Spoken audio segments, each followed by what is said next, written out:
नमस्कार साथियों, स्वागत है आपका हमारे YouTube चैनल में। आप बिहार की किस जगह से हमारे समाचार सुन रहे हैं, कृपया कमेंट बॉक्स में लिखकर हमें ज़रूर बताएं। साथ ही हमारे चैनल को सब्सक्राइब करना ना भूलें। पटना से प्रस्तुत हैं बिहार के प्रादेशिक समाचार। समाचारों के साथ में विपिन शुक्ला। पहले मुख्य समाचार। प्रधानमंत्री नरेंद्र मोदी ने रक्षा उत्पादन में आधुनिकीकरण और आत्मनिर्भरता पर ध्यान केंद्रित करते हुए भारत के रक्षा क्षेत्र में उल्लेखनीय परिवर्तन की सराहना की। सूक्ष्म लघु और मध्यम उद्यम मंत्री जीतन राम मांझी ने कहा, पीएम विश्वकर्मा योजना के तहत वर्ष 2028 तक 30 लाख लोगों को रोजगार दिया जाएगा। राज्य सरकार ने पंचायती राज विभाग में 8,093 पदों पर नियुक्ति का किया फैसला। महिला सरकारी सेवकों को पदस्थापना स्थल के पास ही आवास उपलब्ध कराने के प्रस्ताव को कैबिनेट ने दी मंजूरी। और पूरा प्रदेश भीषण गर्मी की चपेट में। 42.4 डिग्री सेल्सियस अधिकतम तापमान के साथ रोहतास जिले का डेहरी सबसे गर्म स्थान रहा। अब समाचार विस्तार से। प्रधानमंत्री नरेंद्र मोदी ने कहा है कि पिछले 11 वर्षों में भारत के रक्षा क्षेत्र में उल्लेखनीय परिवर्तन हुआ है। एक सोशल मीडिया पोस्ट में प्रधानमंत्री ने कहा कि रक्षा उत्पादन में आधुनिकीकरण और आत्मनिर्भरता हासिल करने पर ध्यान केंद्रित किया गया है।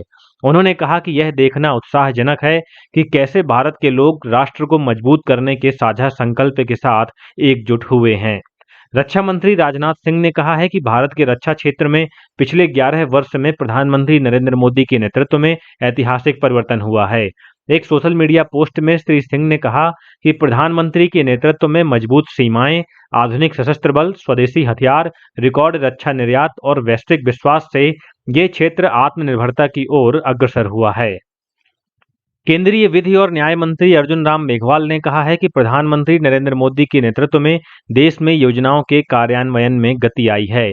केंद्र में मोदी सरकार के 11 वर्ष पूरे होने के अवसर पर पटना में भाजपा कार्यालय में पत्रकारों से बातचीत में श्री मेघवाल ने कहा कि प्रगति के माध्यम से योजनाओं की लगातार निगरानी करके प्रधानमंत्री ने एक मिसाल पेश की है।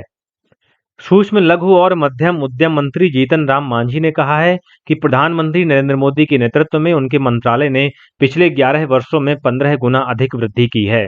पटना में संवाददाताओं से बातचीत में श्री मांझी ने कहा कि वर्ष 2028 तक देश में प्रधानमंत्री विश्वकर्मा योजना के तहत 30 लाख लोगों को रोजगार दिया जाएगा। केंद्रीय कृषि राज्य मंत्री रामनाथ ठाकुर ने कहा है कि विकसित कृषि संकल्प अभियान का मुख्य लक्ष्य किसानों को आधुनिक कृषि तकनीकों से अवगत कराना है। कल बक्सर में अभियान के तहत किसानों से संवाद करते हुए श्री ठाकुर ने कहा कि अभियान के तहत कृषि वैज्ञानिक सुदूर गांवों तक जाकर किसानों से संवाद करते हैं और उन्हें आधुनिक कृषि तकनीकों और विभिन्न सरकारी योजनाओं की जानकारी दे रहे हैं। प्रदेश में पंचायती राज विभाग के तहत 8,093 पदों पर नियुक्ति होगी। मुख्यमंत्री नीतीश कुमार की अध्यक्षता में राज्य मंत्रिमंडल की हुई बैठक में इस आशय के प्रस्ताव को मंजूरी दी गई। बैठक के बाद कैबिनेट विभाग के अपर मुख्य सचिव डॉक्टर एस सिद्धार्थ ने बताया कि ये सभी पद निम्न वर्गीय लिपिक के होंगे।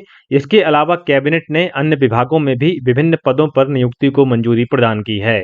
डॉक्टर सिद्धार्थ ने बताया कि कैबिनेट ने सालों से अनुपस्थित रहने वाले 7 चिकित्सकों को सेवा से बर्खास्त कर दिया। उन्होंने कहा कि कैबिनेट ने महिला सरकारी सेवकों को उनके पदस्थापना स्थल के पास ही आवास उपलब्ध कराने के प्रस्ताव को भी मंजूरी प्रदान की है।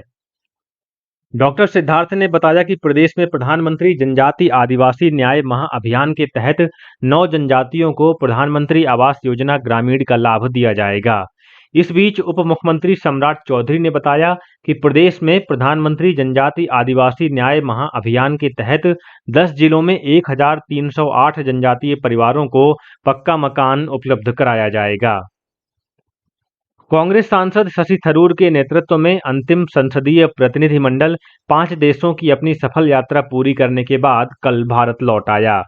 प्रतिनिधिमंडल ने आतंकवाद के सभी रूपों और अभिव्यक्तियों से निपटने के लिए भारत की राष्ट्रीय सहमति और दृढ़ दृष्टिकोण को प्रदर्शित करने के लिए अमेरिका, पनामा, गुयाना, ब्राजील और कोलंबिया का दौरा किया। श्री थरूर ने नई दिल्ली में संवाददाताओं से बातचीत में कहा कि इन बैठकों में उन्हें सकारात्मक प्रतिक्रिया मिली है।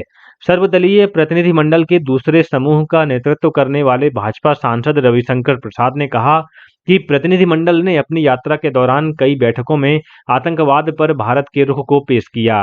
उन्होंने कहा कि दुनिया को यह समझने की जरूरत है कि पाकिस्तान एक सैन्य जनरल गठजोड़ की गिरफ्त में है, जिसके अनुचित काम आतंकवादी करते हैं। पूरा प्रदेश इस समय भीषण गर्मी की चपेट में है। पिछले 24 घंटों के दौरान अधिकांश स्थानों का तापमान 40 डिग्री सेल्सियस के आसपास रिकॉर्ड किया गया।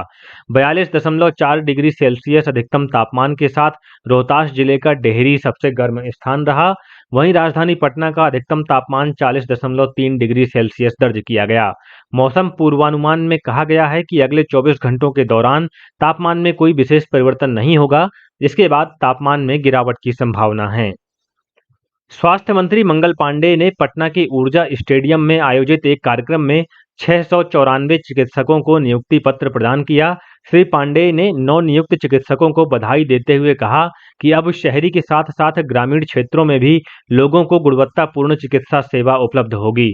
उन्होंने बताया कि राज्य में 7,468 एएनएम की भी नियुक्ति की गई है।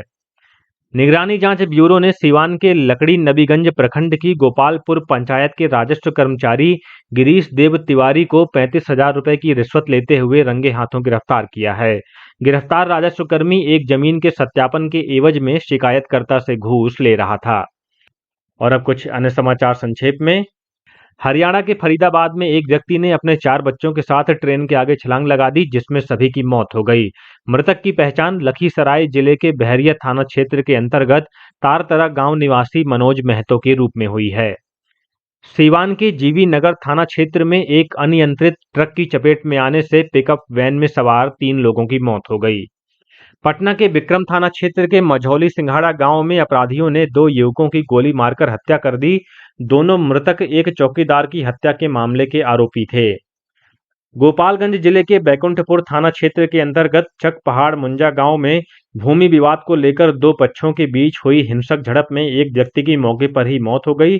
वहीं 1 दर्जन से अधिक लोग गंभीर रूप से घायल हो गए। पश्चिम चंपारण जिले के कालीबाग थाना क्षेत्र के बुलाकी सिंह चौक के पास से पुलिस ने 4 अपराधियों को हथियारों के साथ गिरफ्तार किया है। अररिया जिले के फारबिसगंज थाना क्षेत्र से पुलिस और एसटीएफ की टीम ने 2 कुख्यात अपराधियों आशीष पासवान और मोहम्मद सरफराज को गिरफ्तार किया है। दोनों पर जिले के कई थानों में मामले दर्ज हैं। खगड़िया जिले के गंगौर थाना क्षेत्र में पिछले दिनों अवैध हथियार के साथ फायरिंग करने के मामले में पुलिस ने एक युवक प्रियांशु कुमार को गिरफ्तार किया है। एक अन्य आरोपी की गिरफ्तारी के लिए छापेमारी जारी है। मुंगेर जिले के महेशपुर गंगा घाट में स्नान के दौरान एक किशोर की डूबने से मौत हो गई। एक अन्य किशोर को स्थानीय लोगों की मदद से बचा लिया गया। बेगूसराय स्थित एक निजी नर्सिंग होम में प्रसव के दौरान जच्चा बच्चा की मौत से आक्रोशित परिजनों ने जमकर हंगामा किया। और रोहतास जिले के काराकाट थाना क्षेत्र के बहुआरा के पास से पुलिस ने एक यात्री बस से एक तस्कर को 8 किलो गांजा के साथ गिरफ्तार किया है। और अब अंत में मुख्य समाचार एक बार फिर।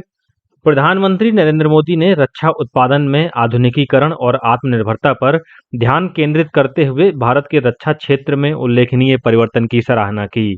सूक्ष्म लघु और मध्यम उद्यम मंत्री जीतन राम मांझी ने कहा, पीएम विश्वकर्मा योजना के तहत वर्ष 2028 तक 30 लाख लोगों को रोजगार दिया जाएगा। राज्य सरकार ने पंचायती राज विभाग में 8,093 पदों पर नियुक्ति का किया फैसला। महिला सरकारी सेवकों को पदस्थापना स्थल के पास ही आवास उपलब्ध कराने के प्रस्ताव को कैबिनेट ने दी मंजूरी। और पूरा प्रदेश भीषण गर्मी की चपेट में 42.4 डिग्री सेल्सियस अधिकतम तापमान के साथ रोहतास जिले का डेहरी सबसे गर्म स्थान रहा। इसी के साथ पटना से प्रसारित बिहार के प्रादेशिक समाचारों का ये बुलेटिन समाप्त हुआ।